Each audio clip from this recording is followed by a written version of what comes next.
Bonjour à tous, on se retrouve aujourd'hui pour une nouvelle vidéo et ce sera pour vous présenter une petite box kawaii que j'avais achetée lorsque j'avais été à la Japan Expo Sud en février. Si vous vous souvenez, je vous avais déjà présenté des friandises en vidéo, mais je n'avais pas eu le temps de vous présenter cette box, donc je l'avais mise de côté.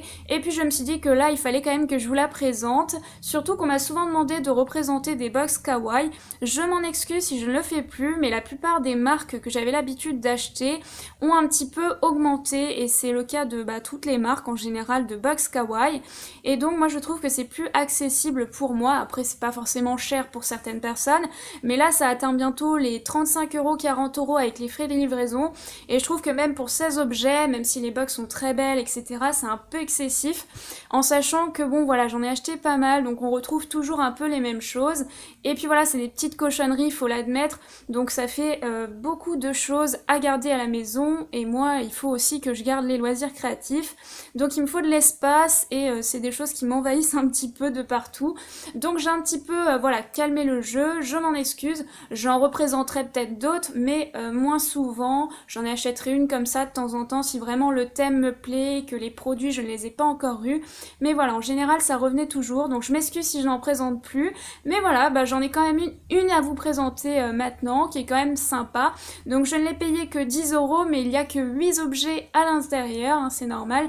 C'est une petite box kawaii que j'ai achetée à la Japan Expo, donc c'est pas celle que vous avez l'habitude de voir où il y a 16 objets, etc. Donc c'est pas énorme ce qu'il y a à l'intérieur, je dois vous avouer, mais après c'était pas très cher parce que la Japan Expo, c'est quand même cher les produits qu'ils vendent là-bas, donc c'était pas excessif, je l'ai pris, j'ai craqué, mais voilà, je n'en rachète plus pour l'instant, et je vais vous présenter également des petites bricoles que j'ai achetées en plus. Donc j'avais acheté un petit paquet de friandises, une box kawaii et des petites choses à côté, je suis quand même arrivée je pense à 30 ou 40€, donc ça suffisait. Vraiment je vous assure que là-bas c'est quand même assez cher puisqu'ils payent un emplacement, je sais pas si vous avez déjà été. Donc voilà, j'ai un petit peu évité d'acheter trop de choses parce que sinon on s'emballe et après ça devient très cher. Bref, j'arrête mon petit blabla et puis je vais vous présenter tout ça dans le détail. On commence donc pour cette box avec une petite paire de chaussettes que je trouve vraiment toute mignonne. Donc je ne sais pas trop la taille, je pense que c'est plus proche du 36 que de ma taille, moi je fais du 38, mais ça devrait aller, c'est des petits moutons je crois, enfin moi j'adore, c'est vraiment très mignon. On retrouve également ces fameuses baguettes chinoises, je n'arrive pas à manger avec, moi personnellement, je ne sais pas vous, après il y en a qui arrivent très bien, moi j'ai jamais vraiment réussi, j'ai jamais vraiment fait l'effort on va dire, mais voilà, j'arrive quand même, si je fais l'effort, j'arrive un petit peu à attraper des choses, mais je suis pas hyper forte avec les baguettes chinoises, je préfère largement manger avec une fourchette, je sais c'est pas très bien, ça fait pas très traditionnel, mais bon c'est pas grave, on peut toujours les mettre dans les cheveux, donc voilà, elles sont assez jolies avec des petites fleurs sur fond bleu foncé, c'est plutôt pas mal du tout. Alors vous allez certainement rigoler, mais j'ai eu des barrettes oreilles de chat. C'était un peu incontournable puisqu'à la Japan Expo tout le monde en portait, en achetait, il y en avait un peu de partout de ces petites oreilles avec des fois une queue. Donc certains avaient des cosplays mais d'autres portaient juste des petites oreilles comme ça pour être un peu dans le thème. Moi je vous cache pas que j'ai pas porté ça dans la rue, mais après c'est vrai que de temps en temps pour s'amuser un petit peu, pour une fête ou un événement ou pour juste voilà se déguiser ou s'amuser un petit peu, pourquoi pas. J'aime bien les couleurs puisque vous le savez j'aime bien le bleu, ça correspond assez bien avec mes cheveux, voilà vous voyez c'est des petites barrettes. Bon pourquoi pas, ça peut être assez amusant à porter une fois comme ça pour changer un petit peu de la norme.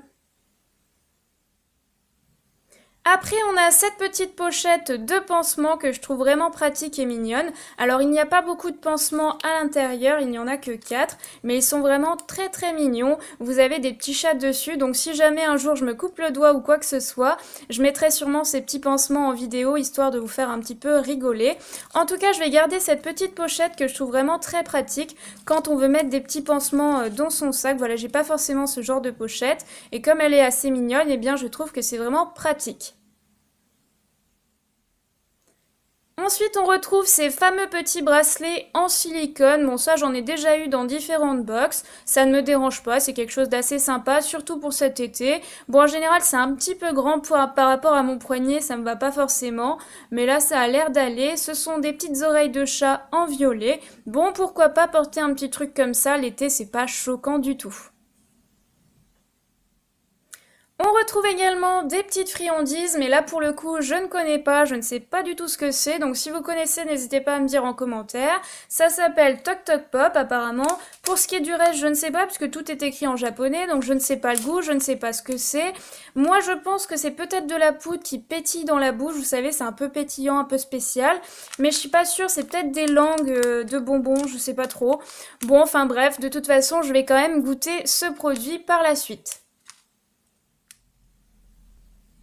On a également une petite broche en cœur, toute douce, un peu motif arc-en-ciel. Donc on a du vert, du bleu foncé, du violet, du rouge. C'est un peu particulier au niveau des couleurs. Mais voilà, ça peut être un petit truc sympa à mettre cet été sur un t-shirt, pourquoi pas. C'est pas du tout choquant pour le coup, je trouve ça plutôt sympa. Et enfin, on termine avec le dernier produit de cette box. Je n'ai pas vraiment compris à quoi ça servait. Donc, c'est un petit carnet d'étiquettes. Donc, par exemple, vous découpez une petite étiquette, mais je vois pas trop à quoi ça sert. Et donc, vous la pliez en deux et vous la posez un peu où vous voulez. Vous pouvez écrire quelque chose dessus.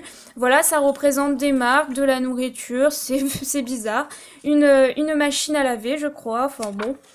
De la nourriture comme je vous le disais, mais voilà, je ne sais pas trop à quoi ça sert. Pour les enfants c'est peut-être amusant, mais moi je vois pas trop avec ce que j'ai bien pouvoir faire avec ça en tout cas. Donc après, qu'est-ce qu'il y avait de sympa que je voulais quand même vous montrer dans ce petit carnet? Bah par exemple voilà, il y a des petites étiquettes de nourriture comme ça. Ça peut être rigolo si on veut écrire un petit message. Et il y avait ça que je voulais vous montrer, ça ressemble au Yankee Candle. Bon, c'est pas marqué Yankee Candle, c'est marqué Kiki Candle, c'est un peu bizarre. Et ça reprend vraiment un petit peu les produits de la marque. Ça vraiment, ça y ressemble sensiblement ainsi que celle-ci. Vous le savez, moi j'aime bien les bougies parfumées maintenant, donc forcément je vous montre ça. Et puis je vous montre aussi à la fin, il y a des trucs assez rigolos. Donc là on a encore une page pour écrire qui est plutôt sympa. Mais après il y a des choses, je sais pas trop à quoi ça sert. Je pense que c'est pour découper et monter un petit quelque chose comme une boîte. Mais franchement c'est particulier, hein. Je sais pas si vous avez déjà vu ça. Donc on a aussi voilà des petits, vous savez les petits nounours qu'il y a dans les petits paquets Haribo. Alors vous voyez qu'ils ont marqué Haribo. Voilà, hein, ils ont forcément changé, ils n'allaient pas mettre la marque officielle. Là on a le petit paquet. Bon je ne sais pas trop à quoi ça sert ceci, mais c'est plutôt rigolo quand même. Ça change, en tout cas moi je n'ai jamais eu ça dans une box kawaii. Ensuite, on continue avec des produits que j'ai achetés en dehors de la box, comme je vous l'ai dit en début de vidéo. J'ai acheté ces 3 paires de chaussettes, ça valait 10 € les 3 paires. Donc il y avait vraiment beaucoup de choix, forcément c'est un petit peu cher, hein. Je vous ai dit la Japan Expo c'est pas donné. Mais bon, j'ai quand même pris des petites paires de chaussettes, c'est plutôt sympa, ça permet de changer. Et puis les motifs sont vraiment trop mignons. Donc j'ai pris ce motif là, donc des petites chaussettes courtes, je crois que c'est un petit chien. Ensuite j'ai pris celle-ci, donc au niveau du talon vous avez le petit chat et le petit chat devant au bout du pied avec des rayures turquoise, c'est vraiment ce que j'aime. Et là celle-ci en rouge, alors j'aime pas trop le rouge mais j'aimais bien le côté plein de petits chats de partout. Et puis de toute façon on met ça l'hiver dans ses bottes donc ça se voit pas forcément. J'ai également pris un petit serre-tête, mais ça c'était plutôt pour l'événement, pour me déguiser un petit peu, puisqu'à la base j'avais prévu de me déguiser, mais je n'ai pas reçu mon costume à temps, du coup je vais préférer me faire rembourser plutôt que de recevoir ça et de ne pas le porter, puisque j'avais vraiment acheté ça pour l'événement. C'est vrai qu'on s'habille pas tous les jours en panda ou en Totoro, on peut le faire, mais c'est vrai que moi j'ai pas pour habitude de faire ça. Du coup je me suis acheté un petit serre-tête chat comme ça, que j'ai déjà pas mal porté pour m'amuser, parce que ça va bien avec mes cheveux blonds, enfin blond châtain. Du coup c'est plutôt rigolo. Je crois que ça coûtait 2-3 €. C'était un des serre-têtes les moins chers parce qu'après il y en avait des beaucoup plus chers et beaucoup plus jolis. Mais franchement je vais pas mettre ça tous les jours, hein. J'ai pas 4 ans non plus. Donc je me suis pris un petit serre-tête pas trop cher juste pour m'amuser pour cet événement. Ensuite j'ai pris ce petit chat tout mignon, donc je crois qu'il coûtait 1 ou 2 €, c'était pas grand chose. Un petit chat sur son petit panier, je crois que c'est en porcelaine. Franchement c'est juste pour un petit souvenir que je voulais ramener pour une personne, c'est pas énorme, hein, c'est pas la révolution. Mais je trouve ça quand même super mignon pour ramener en souvenir. Ensuite, on m'a offert cette petite chose avec la personne qui m'a accompagnée. Elle m'a offert ceci. Donc c'était un petit cadeau. Elle me l'a pas montré tout de suite. Elle me l'a montré après qu'elle avait acheté ça pour moi. Donc c'est comme une petite sacoche bandoulière. Vous pouvez mettre par exemple votre téléphone à l'intérieur ou une petite babiole. Et ça, donc en fait, ce sont pour mettre vos mains à l'intérieur pour vous tenir chaud. Donc c'est vrai que quand j'avais été en février, il faisait très froid là-bas, donc c'était assez pratique. Mais comme il me l'a donné après, j'ai pas pu m'en servir à l'événement, mais c'est pas grave du tout. Du coup, je m'en suis pas du tout servi pour l'instant puisque je voulais vous le montrer avant de le salir. Je crois que c'est comme un petit mouton. Bon, voilà, c'est assez mignon. Je le porterai l'année prochaine. Et enfin, on termine avec ce dernier produit qui ne provient pas de la Japan Expo, mais de Tiger. C'est mon père qui s'était acheté ça pour emmener son repas. Donc il s'est proposé de me le prêter pour vous le présenter en vidéo si ça vous intéresse. Mais c'est quelque chose que vous pouviez retrouver également à la Japan Expo, puisque je crois que ça s'appelle un bintu ou un binto, ou je sais pas trop. De toute façon, je vous connais par cœur, vous allez certainement me signaler en commentaire si je prononce mal le produit, donc je compte sur vous. Donc je vous présente un petit peu le produit. En fait, c'est quelque chose qui vous permet d'emmener votre nourriture. Donc dans celui-ci, vous avez des petits couverts sur le dessus. Donc c'est quand même assez pratique, une petite fourchette, un petit couteau, je vais y arriver, une petite cuillère, voilà, tout le petit nécessaire pour manger. Et donc dans celui-ci, vous avez 2 étages, donc ça dépend des binto ou des bintu, j'en sais rien du comment ça se prononce. Vous pouvez avoir plusieurs étages. Donc vous pouvez emmener le riz, la viande, ce que vous voulez. C'est plus ou moins hermétique, donc c'est pas mal du tout. Et du coup, il s'était acheté ça pour 4-5 €. C'est pas très cher. Voilà, j'ai terminé pour cette présentation de produits un petit peu japonais, chinois. J'espère vraiment que ça vous a plu. Et puis comme d'habitude, eh bien on se retrouve très vite pour une nouvelle vidéo. Bye!